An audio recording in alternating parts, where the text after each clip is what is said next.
Hey, hello, and welcome to the Mass Media Talk podcast. It's Sister Stacey, Tyler, and me, Brian Howard, to talk scoop about mass media this week. It's one of my favorites, but as Stacey and I were talking, if you're not a mediaite, it might not be. I totally got into, I remember the first class that I got into broadcasting at Rick's College. It was called Broadcast in America. It was all the history of broadcasting and equipment. I remember DAT tapes were the next big thing, digital audio tapes were going to change the world. And they lasted for about 3 weeks, it seems, right? But it was a history of broadcast TV, the networks, and so it was the latest and greatest, and that was in the early 90s. But since then, things have changed dramatically, and I think we've seen an acceleration. So I feel really old when I talk to the students because, they're YouTube since they were born.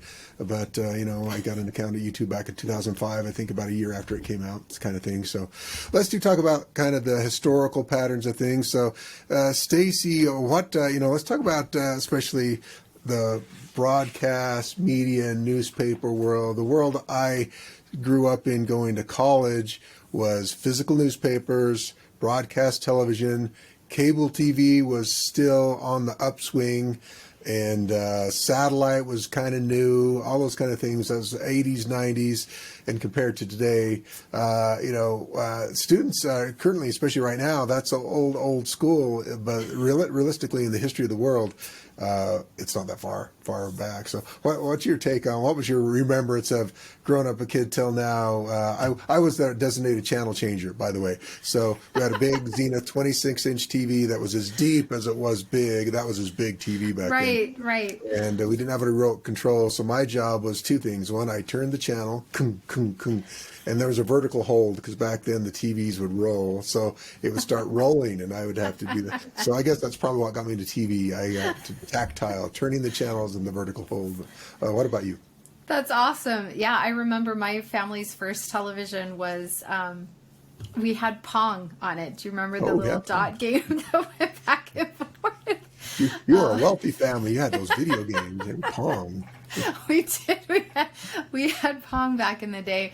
I know it's incredible when you think back to how things kind of stayed the same. TVs improved slightly over the years, and then it's like once the 2000s hit, man, things have just accelerated at an unreal pace, and technology is changing so rapidly. And you brought up newspapers and how I remember being in journalism at the time of when the internet really took off, and just the number of newspapers that couldn't keep going. They all went out of business, so many thousands and thousands of them. And I think that's really been interesting to watch how successful newspapers have found a way to find, either it's a niche or like the New York Times have a paywall, where they've become really successful in being able to adapt with the times. And so many of these homegrown local newspapers just were not able to adapt in time. And I think that really hurt journalism. And so it's been interesting to watch for sure. Just the number of news outlets available. Anybody can be a journalist now. Everybody has a camera. Everybody has access to the internet. And so sometimes it's hard to decipher what's opinion and what's truth and fact too. Yeah, and it's been interesting, so we get I like to wax nostalgic, but then, it's so what? I mean, so great. Newspapers are not so popular anymore. You don't change channels and get 3 stations anymore. You've got, in fact, cable TV is in the decline, right? They're trying to figure out where they're at now because cable was hot, and then we got cord cutters. Yes. I adapted. I have YouTube TV, right? I have a dish on my house that's abandoned. It sits up there lonely. It doesn't get any reception anymore because I've abandoned it, kind of thing. So it's interesting to see the big so what. But Clayton Christensen talked about this disruptive innovation, the good enough kind of thing. And so for a long time, you had to have, for cable TV, you had 1,000 channels, but you had to get the dish. And thought, well, but can YouTube TV or whatever, Roku be good enough? And the picture quality is identical, if not better, right? Because it's streaming to your house. You get more options instead of 10, 20, 30, 40. Now you get thousands, literally, that you can choose from, which changed, from a marketing standpoint. That's a big deal because at one point you buy commercial television spots. The local TV was a great place to buy ads because everybody stayed up and watched the 10 or 11 o'clock news. That's not the case anymore. Numbers have dropped precipitously, and people still turn there but not in the numbers they used to.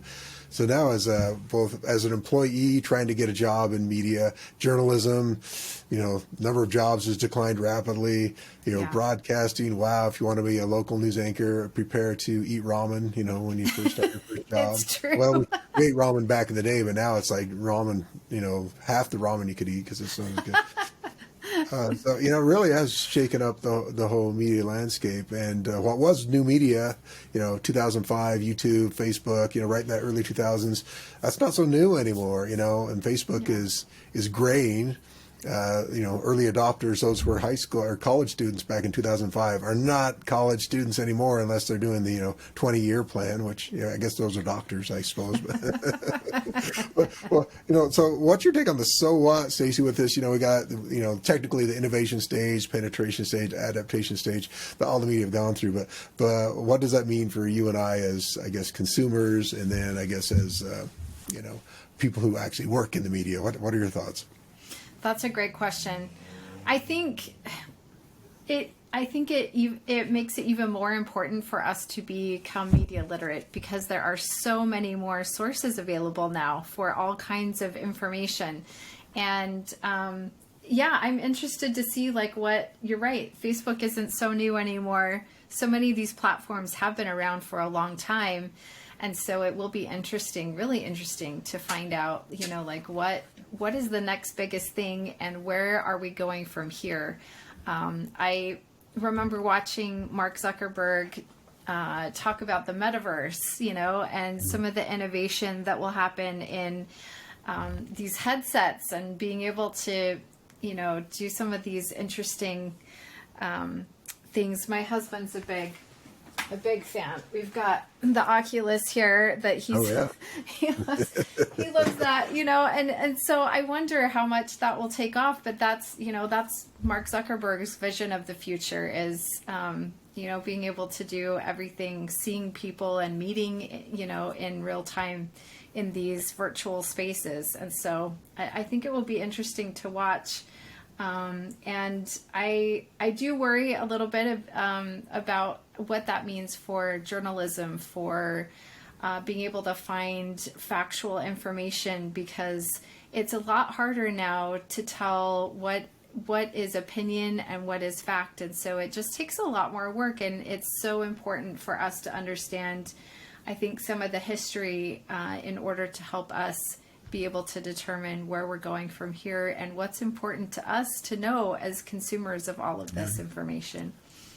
Well, I laugh. For our students, we showed a Conan O'Brien video about self-gifting, where they just took images from probably 500 local TV stations that ran the same story. Yes. And so students have all kinds of ideas. Oh, it's conspiracy theory, but and I guess it could be, but literally they're just getting the same story from the same feed and they all ran it. So it looks silly, but if you're in Cincinnati and watching 11 o'clock, or you're in San Diego watching, the late night news, you just got the same story. But that does go to the point they made in the article that went with it, is that there's just not that many people in the newsroom. So they often take a lot more syndicated stuff. So while you might think you're getting original stuff, just, oh, that's so interesting. Everybody in the whole country saw the same story, but it was on their local news, and it was word for word almost. So, you get a few maybe locally produced stories, but then a lot of the content that is perceived as local really isn't. It's coming from a national or international source and just being repurposed. So no big conspiracy, just a little lack of money. But the problem that runs in with that is, though, you think you've got, 50 sources of information. It really was one. So if you're trying to do, in scientific research, you got to triangulate, where are the different sources. And if that original source gets it wrong, well, then, 150, 200 stations also got it wrong as well. I think that's an interesting concept to think about. Stacey, I've set the agenda. You talk about whatever. What do you want to talk about today? So I'm not into agenda setting. I want to know what you would think about all these things. No, I think that's great. I appreciate you bringing up the Conan O'Brien assignment. I do think that students often go down that negative rabbit hole, and it really isn't as sinister as perhaps some people may think. And I do think, I remember, and you probably do too, Brian, when in a news studio you used to have a whole crew. Right. And now there's like one person in there has taken the job of 5 or 6 people. And I think for a lot of news organizations, that's also been the case. They've had to really slim down their newsrooms. There just isn't the kind of money that there used to be in, at least in broadcast news, that there was during the 90s and the early 2000s. So I think that's something to be aware of. And I think, a lot of, because everyone can be a journalist now, you don't necessarily need that credibility behind you. I was just listening to a podcast this morning that I thought brought up an interesting point, that a lot of the best journalism out there, is probably subscription based, because that allows them to have the funding that they need to go cover the, the big stories and be, send reporters all over the world. And a local television station, or they don't have that kind of money to send reporters here, there, and everywhere. And so I think that's something to consider, especially as students. You get a discount for subscribing to like the New York Times or the Wall Street Journal or the New Yorker, or whatever it is. But maybe finding some, after you've kind of looked at how they fact check, and looking at some of their policies, and maybe there's one that might make it worth your pennies to subscribe to, just because that journalism is set maybe at a higher bar than some of our other journalism outlets. Yeah, you got to get where you pay for, right? Oftentimes, not everything can be for free, and everything was so advertising subsidized, and we got a lot of things for free. But newspaper, it was advertising plus yes. We paid our subscription. And so, growing up, I got 2 newspapers coming to the house all the time. Yeah, took a while. I finally broke that habit. It's been some years ago. I had local newspapers coming. But the bottom line, they sat in a pile. And so they were good for packing material. But I never read right. them because I got the information other places. So we still do get one local newspaper because it's got the local obituaries and a very kind of what you call hyper local, the local high school drama club. Got it. It's in there, and that's worthwhile. But it is relatively expensive compared to something you can subscribe to online. But the other thing I thought of, Stacey, with this is, okay, so I want to have a media career.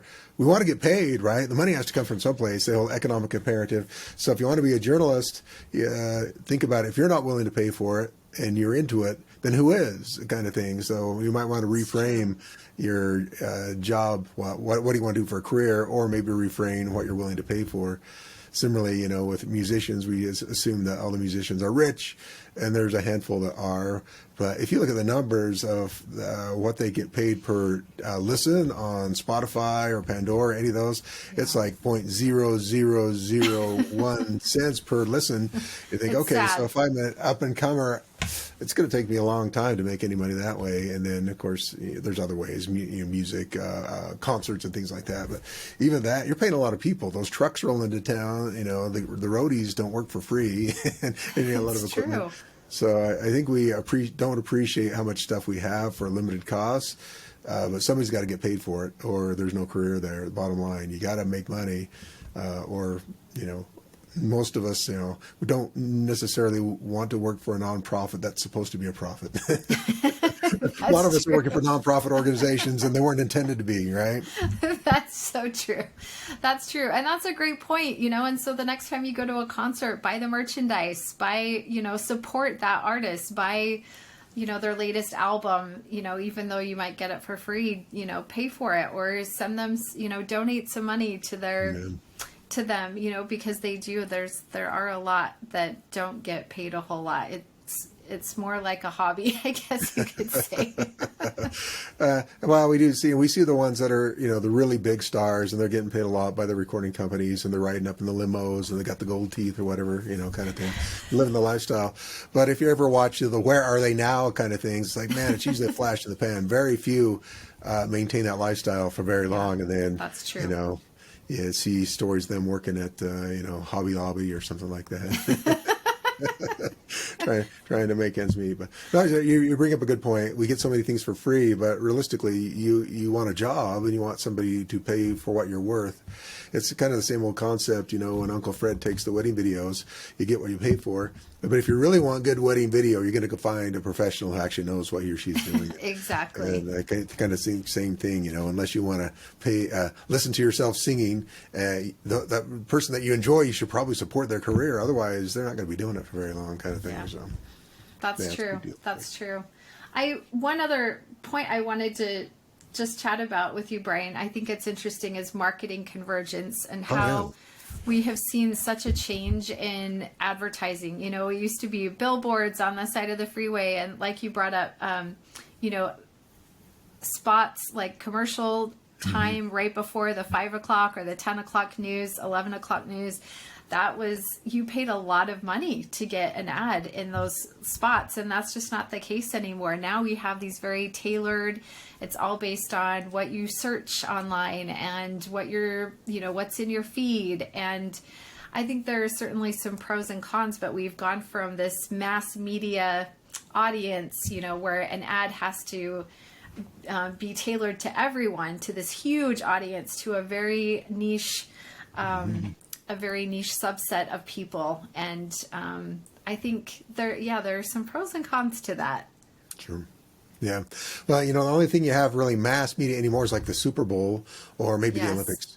And then you have some really mass tailored stuff. Even then, it's still getting splintered. But that's probably, for the United States, probably the one real mass product that's still out there. You got World Cup soccer, maybe that fits the bill for that. I think it's really interesting. The thing I've noticed, actually, the stats are out. It's very interesting. So we got all these streaming services, Roku or YouTube TV, you name it, Apple TV. And I think the big appeal originally was, we hate commercials, so I can subscribe to the service and I'm going to just get the content. But the bottom line is, if you want really good content, it takes a lot of money. And so if we're just paying for it, then, how much do you plunk down to go to a first run film at the theater? 10, 15, $20, depending on where you live, kind of thing. And then, of course, you buy popcorn, then you have $50, It's true. It is so expensive. Yes. But what's happened is, people are more willing, stats show that people are more willing to pay less and watch commercials for those streaming services than they are for the higher tier where you just pay and you don't get commercials. And I thought that's been interesting as I've watched through, YouTube TV or whatever else. Everything old is new again, right? So I can't skip through those commercials. They're no longer the DVR that I skip through them. If I'm streaming it and I'm streaming it live, it gives me the countdown. So like, okay, you got 10 more seconds and maybe I can skip it or maybe I can't. It gives me up in the corner, 5 commercials, and you watch through the same 5 commercials every 20 minutes for that darn TV show. But what's my option? Well, I can up my, how much I pay per month and, pay 20 more bucks a month, or I can get the really low price version for like $5 and suffer through commercials. So I think it's interesting that whole everything old is new again. It sounds great to get everything for low cost or freebie. But then all of a sudden you realize, okay, the trade-off is I got to either watch commercials or I got to pay more per month. What am I going to do? And most people, it shows that they'll take the lower tier and watch commercials because they just don't want to pay. Now we got to pay for everything. You got your Disney, you got your Roku, you got your HBO Max, whatever. All those things. So you either pay for them individually or you get a service and you watch some commercials, unfortunately. And for me, I get the same ones over and over again. I hate that commercial. I do too. Give me that same one. Come on, at least give me some variety. But I get the same 5 commercials over and over and over again. It's like, man, I'm not going to buy that product just because I'm so sick of the commercial. That's a good point. Yes. And Netflix is a good example of, they had to raise their rates. They couldn't sustain their business model at the low price that they had for all of those years. And man, I remember we used to order DVDs from Netflix back in the day, you know, so we've been with them for a long time, and you kind of, you know, you decide whether or not that's worth it. The service is worth it for sure. Yeah. Yeah, and I think for a lot of us, we adapt it. Maybe as college students, you adapt it early and you get low prices, you get entry-level rates, but then you decide, do I really want to, you know, continue on paying for full price for all these things? All those good deals go away once you become an adult. Adulting stinks. It does. It's expensive. It does. Or your parents kick you off of their account, or, you know. That's right. That's right. Netflix won't let you share anymore. It's like, sorry, I'm going to cut you out. Sorry. Kids, yeah, it's make you true. pay for your own thing.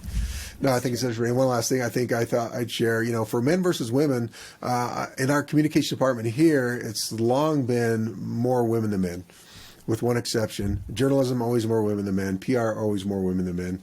Our visual, a little mixed bag, but still, you know, I would say overall our department, I don't know the exact numbers, but just by eyeballs, 60 to 70% women versus men, and a little higher in some areas. The one exception is in video production. Video production, we always have more guys, and I don't know, you know, if it's because technical, just like the computer industry, skews heavily more men than women.